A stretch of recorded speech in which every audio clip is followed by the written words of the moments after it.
Big breaking news చూస్తున్నాం. ఒక్కరు కాదు, ఇద్దరు కాదు, ఏకంగా 10 మంది ఒక 18 ఏళ్ల అమ్మాయిపై గ్యాంగ్ రేప్కు పాల్పడ్డారు. జనగామ జిల్లాలో మరి సంఘటన చోటు చేసుకుంది. అభం శుభం తెలియని ఒక 18 ఏళ్ల అమ్మాయిపై 10 మంది స్నేహితులు ప్రేమ పేరుతో, స్నేహం పేరుతో గదిలో బంధించి ఇక సామూహిక అత్యాచారానికి పాల్పడ్డారు. ఆ తర్వాత రెండోసారి గోవాకు తీసుకెళ్లి అక్కడ కూడా సామూహిక అత్యాచారానికి పాల్పడ్డట్టు తెలుస్తుంది. ఈ నేపథ్యంలోనే మరి ఆలస్యంగా వెలుగులోకి వచ్చినటువంటి ఈ సంఘటన ప్రస్తుతం జనగామ జిల్లాలో చర్చనీయాంశంగా మారింది. ఒక్కసారి మరి ఈ స్టోరీకి సంబంధించిన పూర్తి డీటెయిల్స్ కనుక చూస్తే, ప్రేమ స్నేహం పేరుతో 18 ఏళ్ల యువతిని నమ్మించి పలువురు యువకులు ఆమెపై సామూహిక అత్యాచారానికి పాల్పడ్డారు.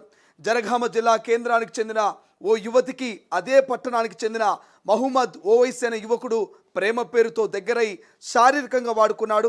ఈ క్రమంలో ఓవైసీ సహకారంతో అతడి స్నేహితులైన జనగామకు చెందిన ముత్యాల పవన్ కుమార్, బొద్దుల శివకుమార్, అబ్దుల్ కహీం, పుస్తకాల సాయి తేజ, ముత్తడి సుమంత్ రెడ్డి, గుండా సాయి చరణ్ రెడ్డి, ఇక ఓర్గంటి సాయిరాం, నెలిట్లకు చెందిన నూకల రవి, పసరమన్లకు చెందిన జట్టి సంజయ్ స్నేహం పేరుతో యువతికి దగ్గరయ్యారు. ఈ ఏడాది జూన్లో మాట్లాడుకుందామని యువతిని ఓవైసీ అతని స్నేహితులు బయటికి పిలిపించారు.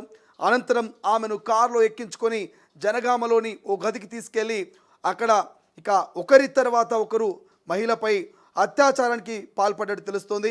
భయపడినటువంటి ఆ యువతి విషయం బయటకు చెప్పలేదు.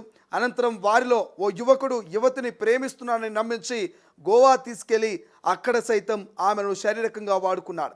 ఇక జనగామకు తిరిగి వచ్చాక బాధితురాలు తన చిన్నమ్మ ఇక సాయంతో ఇటీవల పోలీసులను ఆశ్రయించి విషయం మొత్తం చెప్పింది. ఈ నేపథ్యంలో పోలీసులు విచారించి బాధితురాలిపై 10 మంది యువకులు సామూహిక అత్యాచారానికి పాల్పడినట్లుగా నిర్ధారించారు. జనగామలో వారందరినీ అదుపులోకి తీసుకొని రిమాండ్కి తరలించారు. నిందితుల నుంచి 3 సెల్ ఫోన్లు, కారును స్వాధీనం చేసుకున్నారు. యువతికి తల్లిదండ్రులు లేకపోవడంతో చిరు వ్యాపారం చేస్తూ జీవనం కొనసాగిస్తున్న చిన్నమ్మ సంరక్షణలో ఉంటుంది. కాగా ప్రధాన నిందితుడు ఓవైసీ జనగామలో కార్ డ్రైవర్గా పనిచేస్తున్నట్టు తెలిసింది. సో ఈ మేరకు నిందితులందరినీ మరి పోలీసులు అరెస్ట్ చేశారు. వాళ్ళందరూ కూడా అవివాహితులు, అంటే ఒక్కరికి కూడా పెళ్లిగానటువంటి పరిస్థితి. సో ఈ కేసుకు సంబంధించి ప్రస్తుతం జనగామ జిల్లాలో సంచలనంగా మారింది. తల్లిదండ్రులు లేనటువంటి 18 ఏళ్ల యువతి మరి చిన్నమ్మ సంరక్షణలో ఉంటుంది. అటువంటి మరి యువతిని టార్గెట్గా చేసుకొని కొంతమంది స్నేహం పేరుతో, ప్రేమ పేరుతో నమ్మించి ఒకసారి గోవాకు, మరోసారి జగిత్యాలలో ఉన్నటువంటి ఒక గదిలో ఆమెను బంధించి ఒకరి తర్వాత ఒకరు 10 మంది ఆమెపై సామూహిక అత్యాచారానికి పాల్పడినటువంటి సంఘటన జనగామ జిల్లాలో చర్చనీయాంశంగా మారింది. రైట్, ఒక్కసారి మరి ఈ సంఘటనపై ఏసీపీ పండారి చేతన్ నితిన్ ఏం మాట్లాడారు ఒకసారి మరి పోలీసు ఉన్నతాధికారి మాట్లాడినటువంటి వీడియో బయట మనం తొలి వెలుగు స్క్రీన్ మీద చూద్దాం.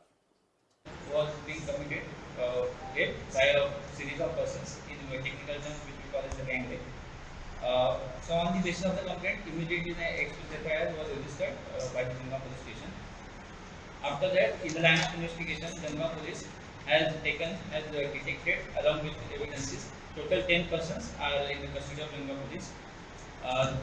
We have collected all the necessary evidences to show their involvement in the alleged crime. Also, apart from that, all the recordings of the digital evidences and all the recordings have also been taken. So total 10 members, all the 10 of them are from the Jhanva locality. So they are in police custody. As per the line of investigation procedure in the CRPC, all the 10 members will now be produced for medical test, and after that they will be remanded in the front of the court.